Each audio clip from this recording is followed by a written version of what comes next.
Hello दोस्तों, एक बार फिर से आपका AW365D पे हार्दिक अभिनंदन है।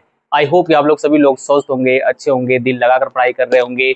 मैं भी बढ़िया हूं और आइए इसी अच्छी इवनिंग के साथ हम क्या करते हैं, आज के कॉन्सेप्ट की शुरुआत करते हैं। बट स्टूडेंट, अगर आप पहली बार इस प्लेटफॉर्म पे जुड़ रहे हैं तो यहाँ पे 10 से 15 मिनट जो भी आपको यहाँ पे लगे कि यहाँ पे अगर हम फर्स्ट टाइम इस प्लेटफॉर्म पे आए हैं तो जो चीजें आपको चाहिए वो यहाँ से मिल रही है कि नहीं मिल रही है, यहाँ पे आज के टॉपिक्स आपके लिए क्लियर कर दी जाएगी। वैसे मैं आपको अवेयर करा दूं कि यहाँ पे जो आपके लिए यहाँ पे सीरीज चलाई जा रही है वो वर्ब का कॉन्सेप्ट चलाया जा रहा है, जो कि आपके हर एक एग्जाम में, न केवल एकेडमिक क्लास में बल्कि कॉम्पिटिटिव लेवल के एग्जाम में ये आपके आना ही आना है। और यहाँ पे यकीन मानिए कि मेरे से जुड़ने के बाद और क्लास अटेंड करने के बाद आपका एक भी कॉन्सेप्ट छूटा नहीं रहेगा। हर एक कॉन्सेप्ट को यहाँ मैं बेहतरीन तरीके से एक्सप्लेनेशन आपके सामने दूंगा। यहाँ मैं स्टूडेंट, मैं आपको पहले बता दूं कि जो वर्ब आप देख रहे हैं ना, यहाँ पे कुछ बच्चे हो सकते हैं नए हो, कुछ लोग नए जुड़कर जानना चाहते हो कि वाह एक्चुअल में वर्ब पढ़ा कैसे जाता है। तो अभी तक यहाँ पे वर्ब के जितने भी कॉन्सेप्ट मैंने यहाँ पे बताए हैं माय स्टूडेंट, यानी कि वर्ब के जो 2 पार्ट्स होते हैं, जिसमें आपका फर्स्ट आता है माय स्टूडेंट आपका लेक्सिकल वर्ब और सेकेंड आपका क्या होता है, ऑक्सिलरी वर्ब। यानी वर्ब के दो दो टाइप्स होते हैं, एक होता है आपका लेक्सिकल वर्ब, एक होता है आपका ऑक्सिलरी वर्ब्स। और ऑक्सिलरी वर्ब्स होता क्या है, लेक्सिकल वर्ब क्या होता है, इसके बारे में आपको क्या किया गया है, हर एक चीजों का एक्सप्लेनेशन यहाँ पे दी जा रही है, जिसमें लेक्सिकल वर्ब के बेहतरीन एक्सप्लेनेशन आपके प्लेलिस्ट में पड़े हुए हैं। आप वहां पे जाइए और वहां से आप क्या करिए, उस क्लास को क्या करिए, देख डालिए, ताकि आपको आज का कॉन्सेप्ट और भी अच्छे तरीके से समझ में आए। बट स्टूडेंट, चलते हैं और देखते हैं कि जो आज का हमारा कॉन्सेप्ट रहेगा वो हमारा क्या रहेगा। मैंने यहाँ पे हेडिंग लिखा हुआ है some important facts of auxiliary verb. कहने का मतलब ये है माय स्टूडेंट, मैं थोड़ा सा यहाँ पे आपको गाइड कर देना चाहता हूँ कि जो आप वर्ब देखे थे ना, जो यहाँ पे वर्ब का आप कॉन्सेप्ट पढ़े थे, मैंने बताया अभी आपको कि जो वर्ब आपके होते हैं वो 2 टाइप्स के होते हैं। एक आपका होता है माय स्टूडेंट आपका लेक्सिकल वर्ब। क्या होता है, यहाँ पे आपका एक लेक्सिकल वर्ब होता है। और मैंने आपका सेकंड बताया था माय स्टूडेंट आपका क्या होता है, ऑक्सिलरी वर्ब। क्या होता है, ऑक्सिलरी वर्ब होता है। और मैंने आपको बताया था माय स्टूडेंट यहाँ पे ऑक्सिलरी वर्ब में ये आपके 3 टाइप्स के होते हैं आपके वर्ब के सीरीज में। ठीक है, वर्ब के टॉपिक में यहाँ पे क्या होते हैं, ऑक्सिलरी वर्ब 3 टाइप्स के होते हैं। पहला आपका होता है माय स्टूडेंट आपका यहाँ पे प्राइमरी ऑक्सिलरी वर्ब। आपका होता है प्राइमरी ऑक्सिलरी वर्ब। एकदम आराम से यहाँ पे समझते चाहिए मेरे साथ और नोट्स बनाते चलेंगे माय स्टूडेंट, यहाँ पे तभी आपको क्लियर चीजें हो जाएंगी। सेकेंड आपका होता है माय स्टूडेंट आपका model auxiliary verb. Model auxiliary verb आपका होता है। एंड थर्ड आपका होता है माय डियर स्टूडेंट आपका मार्जिनल मार्जिनल ऑक्सिलरी वर्ब। और मैंने आपको बताया था भाई स्टूडेंट कि यहाँ पे प्राइमरी वर्ब के भी आपके टाइप्स होते हैं, जिसमें आपको क्या पढ़ना होता है, वर्ब के कॉन्सेप्ट में आपका होता है verb to be. Verb to be जिसमें आप क्या पढ़ते हो, is, am, are, was and were के बारे में आप क्या करेंगे, यहाँ पे स्टडी करेंगे। और आपका क्या होता है भाई स्टूडेंट वर्ब टू डू, जिसमें आपको क्या मिलता है, डिड, डज एंड डू के कॉन्सेप्ट आप पढ़ेंगे। और सेकेंड आपका होता है भाई स्टूडेंट वर्ब टू हैव, जिसमें आपको क्या पढ़ना होता है, हैज के बारे में, हैड के बारे में एंड हैव के बारे में। ये आपको क्या करना है, स्टडी करना है। और यहाँ पे मॉडल ऑक्सिलरी वर्ब में स्टूडेंट अगर बात की जाएगी तो आपको जितने भी मॉडल ऑक्सिलरी वर्ब होता है, मे हो गया, ठीक है, मे का यहाँ पे पास्ट फॉर्म हो गया, माइट हो गया, कैन हो गया, आपका कुड हो गया, मस्ट हो गया, यहाँ पे विल हो गया, विल का पास्ट फॉर्म आपका वुड हो गया। यहाँ पे बस देखते जाइए, नोट्स बनाते जाइए। सेल हो गया और सेल का पास्ट फॉर्म आपका क्या हो जाएगा, शुड हो जाएगा। यहाँ पे आपका माय स्टूडेंट और टू हो जाएगा, ठीक है, एटसेट्रा। ठीक, यहाँ पे आपके क्या है, मॉडल ऑक्सिलरी वर्ब है। और मार्जिनल जो वर्ब होते हैं माय स्टूडेंट वो आपके कौन कौन से होते हैं, इसको ज्यादा ध्यान से देखिए। मार्जिनल वर्ब में आपका आपको देखने को मिलेगा यहाँ पे use to, dare and need. ठीक है, और हर एक कॉन्सेप्ट से आपके एग्जाम में क्वेश्चन आते ही आते हैं, आप भाग नहीं पाएंगे, इससे आपको पढ़ना ही पड़ेगा। और यहाँ पे माय फ्रेंड अगर आप मेरे साथ जुड़े हैं ना, तो हर एक कॉन्सेप्ट को मैं यहाँ पे धुआं करने वाला हूँ। मेरे साथ आपको दिल लगा के पढ़ना पड़ेगा, क्योंकि आप भाग नहीं पाओगे इससे, क्योंकि हर एग्जाम में आपका पीछा करेगा और आपको देखने को मिलेगा। तो अभी तो मैंने ये स्टार्ट किया है, भाई चलते देखते हैं some important facts of auxiliary verb में हम यहाँ पे डिस्कशन कर चुके हैं प्राइमरी ऑक्सिलरी वर्ब के बारे में। आज हम लोग डिस्कशन करेंगे माय स्टूडेंट यहाँ पे मॉडल ऑक्सिलरी वर्ब के बारे में, जिसमें आपको यहाँ पे देखना है स्पेशल रूल्स। क्या देखना है आपको, स्पेशल्स यहाँ पे आपको रूल्स देखने को मिलेंगे रिलेटेड टू यहाँ पे मॉडल ऑक्सिलरी वर्ब से रिलेटेड। तो देखते हैं भाई स्टूडेंट यहाँ पे जो फर्स्ट रूल्स क्या कहता है मॉडल ऑक्सिलरी वर्ब में। यहाँ पे मैं लिख दे रहा हूँ, ठीक है, यहाँ पे मैं लिख दे रहा हूँ आपको कि मॉडल ऑक्सिलरी वर्ब से रिलेटेड जो भी आपके यहाँ पे कॉन्सेप्ट होंगे, यहाँ पे जो भी 3-4 पॉइंट होंगे, मैं आपके साथ डिस्कशन करने जा रहा हूँ। और अभी तक अगर आपने EW365D के वर्ब का अगर कोई भी कॉन्सेप्ट नहीं देखा है ना, तो ये आपके लिए बहुत ही बेकार होने वाला है, क्योंकि जो यहाँ पे मैंने वर्ब की स्टार्टिंग और बेसिक क्लास जिसको कहते हैं, जो मैंने आपको पढ़ाया है, एक बार देखना आपके लिए वो बहुत ही मस्ट है। क्योंकि वर्ब का पैटर्न क्या होता है, वर्ब कितने टाइप्स के होते हैं, उसके हर एक बेसिक कॉन्सेप्ट को मैं, वर्ब के कम्प्लीमेंट के बारे में यहाँ पे डिस्कशन की गई है, कैसे वहाँ पे सब्जेक्ट कम्प्लीमेंट का यूज होता है, कैसे वहाँ पे प्रीपोजिशनल ऑब्जेक्ट का यूज होता है, हर एक कॉन्सेप्ट को मैंने एक्सप्लेन कर रखा है। तो आइए चलते हैं स्टूडेंट और देखते हैं यहाँ पे। और ये जो आपका कॉन्सेप्ट आप देख रहे हैं ना, यूज टू, डेयर, नीड, यहाँ पे मॉडल एक्सिलरी वर्ब के बाद हम लोग इस टॉपिक पे आएंगे और डिस्कशन करेंगे, और वर्ब को बहुत ही आसानी तरीके से हम यहाँ पे कंप्लीट यहाँ पे क्या करेंगे, पढ़ लेंगे। यहाँ पे देखते हैं स्टूडेंट मॉडल एक्सिलरी वर्ब, जैसा कि आप देख रहे हैं कि यहाँ पे जो मॉडल एक्सिलरी वर्ब है स्टूडेंट, इसमें पहला रूल ये कहता है कि यहाँ पे आप देख रहे हो मे है, माइट है, कैन है, कुड है, मस्ट है, विल है, वुड है, शैल है, शुड है, और टू है। ठीक है, तो मॉडल एक्सिलरी वर्ब का कॉन्सेप्ट ये कहता है कि किसी भी सेंटेंस में माय स्टूडेंट, किसी भी सेंटेंस में आप लिखते रहिएगा, ठीक है, आप अपने कॉपी पे लिखते रहिएगा, किसी भी सेंटेंस में क्या होता है कि मॉडल एक्सिलरी वर्ब, यहाँ पे मैं MA भी लिख रहा हूँ, ठीक है, मॉडल एक्सिलरी वर्ब, आप ये समझिएगा, किसी भी सेंटेंस में जो मॉडल एक्सिलरी वर्ब होता है वह मेन वर्ब के रूप में, वो मेन वर्ब के रूप में यूज नहीं होता है। ठीक है, पहला कॉन्सेप्ट समझ में आया। किसी भी सेंटेंस में जो मॉडल एक्सिलरी वर्ब होता है वो मेन वर्ब के रूप में यूज नहीं होता है। तो सर मेन वर्ब के रूप में यूज नहीं होता है तो किस रूप में यूज होगा? सो माय स्टूडेंट हमेशा आप याद रखिएगा कि जो मॉडल एक्सिलरी वर्ब होता है यह हमेशा हेल्पिंग वर्ब के रूप में यूज होता है, हमेशा हेल्पिंग वर्ब के रूप में क्या होता है, यूज होता है। समझ में आया क्या? मैंने अभी बोला वर्ब के कॉन्सेप्ट में अगर आप चले जाओगे माय डियर स्टूडेंट ना, तो वर्ब में जब आप जाते हो तो आपको टू टाइप्स के वर्ब देखने को मिलेंगे आपके किसी भी सेंटेंस में। एक होता है आपका हेल्पिंग वर्ब, एक आपका होता है क्या यहाँ पे मेन वर्ब।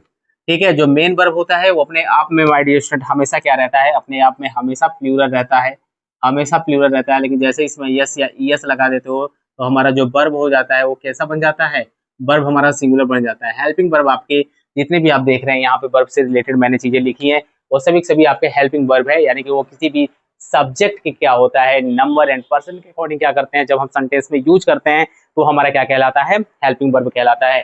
कहने का मतलब ये है हमारे स्टूडेंट की कहीं ना कहीं ये चीजें आपको हमेशा यहाँ पे एक चीज फील होनी चाहिए कि जो हम यहाँ पे कॉन्सेप्ट मॉडल यहाँ पे ऑक्सिलरी वर्ब से पढ़ रहे हैं, अगर ये आपको क्लियर है तभी आप सेंटेंस में एरर पिक आउट कर पाओगे, अदरवाइज बहुत ही आपके लिए प्रॉब्लम हो जाएगी। चलिए आइए एग्जांपल देखते हैं और यहाँ पे इसको समझते हैं कि सर यहाँ पे आप कहना क्या चाहते हैं उसको बताइए।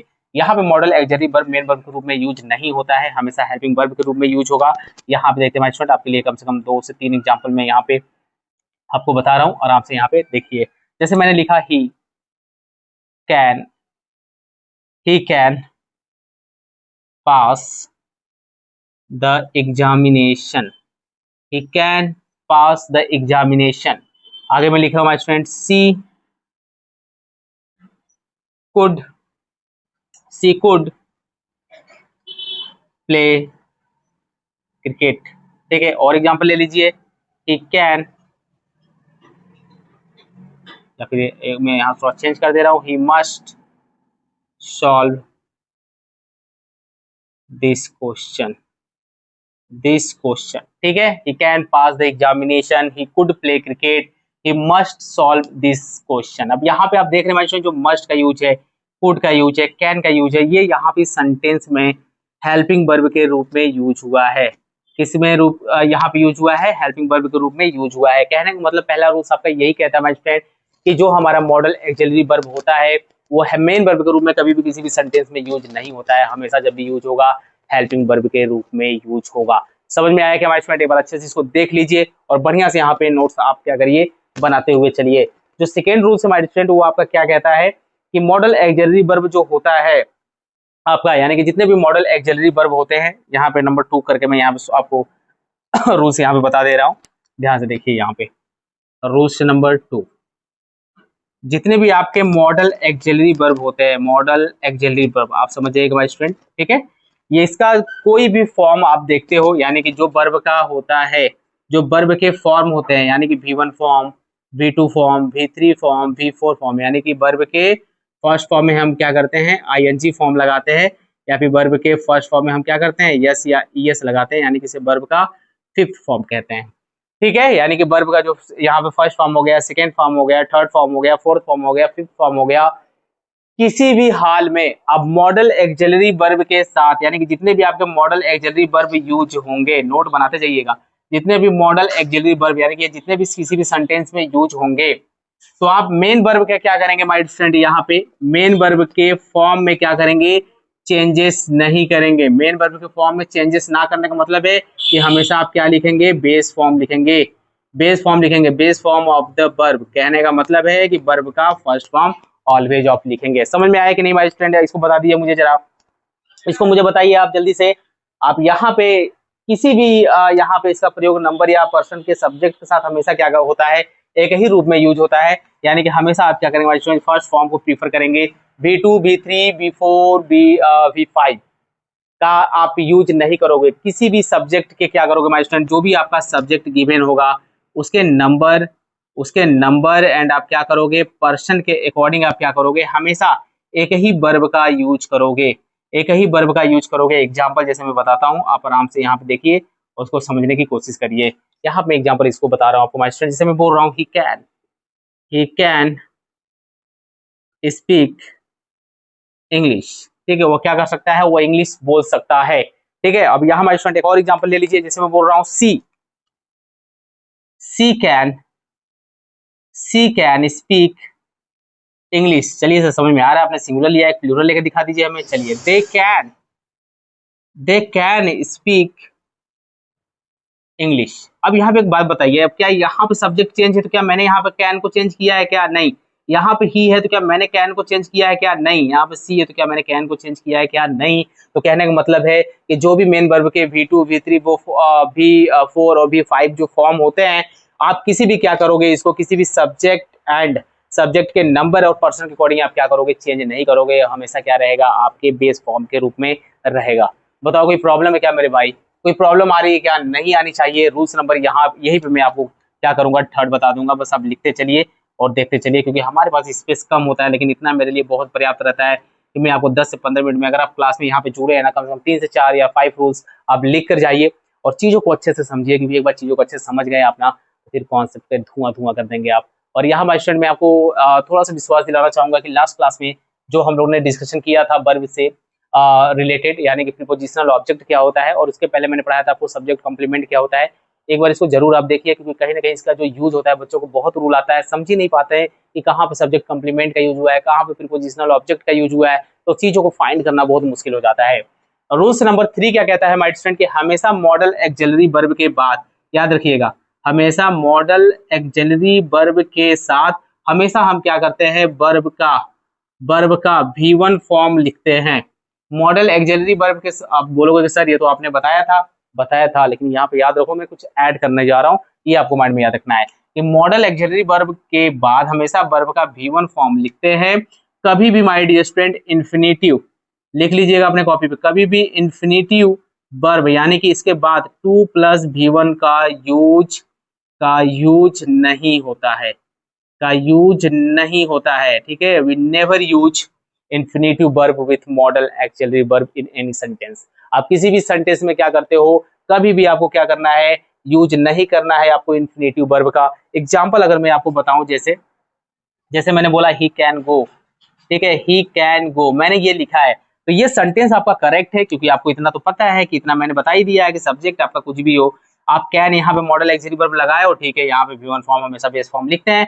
लेकिन अगर मैं इसी को लिखता हूँ my student, can to go he can to go, तो यहाँ पे मॉडल एक्सिलरी वर्ब आया ना, तो इधर के इन्फिनेटिव वर्ब काहे के लिए आएगा, यहाँ पे क्या करोगे, रॉन्ग कर दोगे। समझ में आ रहा है क्या, ये किसी भी सेंटेंस में उठा के दे सकता है माय स्टूडेंट कि मॉडल एक्सिलरी वर्ब यूज होगा, उसके बाद इन्फिनेटिव वर्ब का यूज कर दिया ना सेंटेंस में, तो वहीं पे सत्यानाश हो जाएगा, वहीं पे आप धाराशायी हो जाओगे। तो रूल्स को समझना बहुत जरूरी है, और रूल्स को अगर आप समझ रहे हैं, चीजों को आप कॉन्सेप्ट यानी जिसको थ्योरी कहते हो आप लोग अपने भाषा में, अगर वो आपका क्लियर है तो आप किसी भी क्या करोगे, कॉन्सेप्ट की धुआं धुआं कर दोगे। एक और एग्जांपल अगर मैं बात करूं, यहाँ पे ध्यान से देखना, अगर मैं लिखा हूं सी मस्ट सॉल्व दिस क्वेश्चन, ठीक है, अगर मैं इसी की बात करता हूं माय डियर स्टूडेंट, तो जरा ध्यान से देखिएगा, अगर मैं इसको चेंज कर दूं थोड़ा सा, क्या चेंज करना है इसमें कि आपको एरर फाइंड करवाना है, he must to solve this question. बताओ ये सेंटेंस कहाँ से सही लग रहा है मेरे भाई, जो बच्चा रूल्स यहाँ पे पढ़ लिया रुक के, जो यहाँ पे लास्ट क्लास तक बना रह गया यहाँ पे, जिसने पढ़ लिया कि सर यहाँ पे तो हम देख रहे हैं कि यहाँ पे मॉडल ऑक्सिलरी वर्ब का यूज है, तो कहीं ना कहीं हमें V1 फॉर्म चाहिए सर, यहाँ पे है, लेकिन ये क्या कर रहा है, ये तो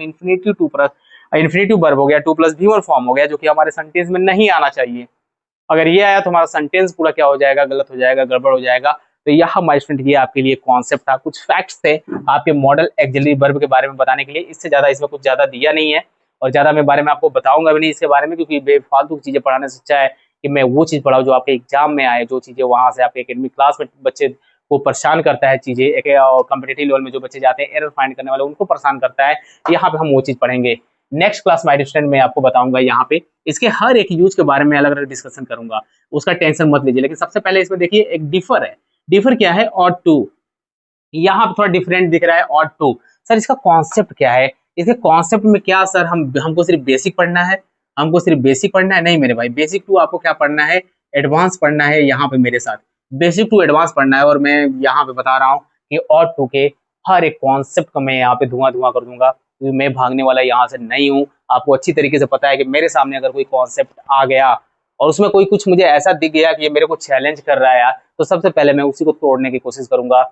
जिसमें घमंडबाजी हो ज्यादा, जिसको लगता है कि तुम मुझे पा नहीं पाओगे, ठीक है, और जिसको लगता है कि मेरे को हरा पाना बहुत मुश्किल हो, टारगेट उसी को करो और काम करना शुरू कर दो, बहुत चीजें इजी हो जाएंगी। तो यहाँ पे हर एक यूज यहाँ पे मैं डिस्कशन करूंगा, हर एक के बारे में यहाँ पे इसका यूज क्या है। लेकिन उससे पहले मैं आपको ऑड टू बताऊंगा, और यहाँ से आपके ऑड टू उठाऊंगा, और यहाँ से यूज टू। एक भाई जैसे दिख रहा है ऑड टू, यूज टू, इन दोनों का यूज क्या है, कैसे आपके फाउंडेशन बैच वाले बच्चे कैसे क्लियर करेंगे, कैसे कॉम्पिटिटिव लेवल में एरर इस पे आता है, हाई लेवल के क्वेश्चन में आपको कराने वाला हूँ। लेकिन कॉन्सेप्ट समझना पड़ेगा। मैं क्वेश्चन भी लिख कर लाया हूँ। सबसे पहले इधर आपको क्वेश्चन में कुछ दूंगा, इधर इसका एक्सप्लेनेशन दूंगा, फिर आप खुद उड़ाएंगे। तो नेक्स्ट क्लास में मेरे साथ आप जरूर बनिएगा माय स्टूडेंट। और यहाँ पे ये मॉडल ऑक्सिलरी वर्ब के कुछ जो सब इंपॉर्टेंट फैक्ट्स थे मैंने आपके साथ डिस्कशन किया, तीन के तीनों बहुत इंपॉर्टेंट फैक्ट्स थे। आपको आई होप कि क्लियर हुआ होगा बहुत ही अच्छे तरीके से। आप तिल लगा के बस पढ़िए, लाइफ में आगे बढ़ते रहिए जीवन में। नेक्स्ट क्लास में मेरे साथ आप जरूर जुड़िएगा, हमेशा शाम को इवनिंग में 6 बजे, क्योंकि आपको पता है कि आपकी क्लास 6 बजे आपको दे दी जाती है, आपके सामने ला दी जाती है। नोट्स बना के बढ़िया से पढ़ते रहिए, चीजें आपको इंग्लिश ग्रामर में आसान होती चली जाएंगी। तो चलिए दिल लगा के पढ़ते रहिएगा, मिलेंगे नेक्स्ट क्लास में यहाँ पे और टू के यूज के साथ। तब तक दिल लगा के पढ़ते रहिएगा।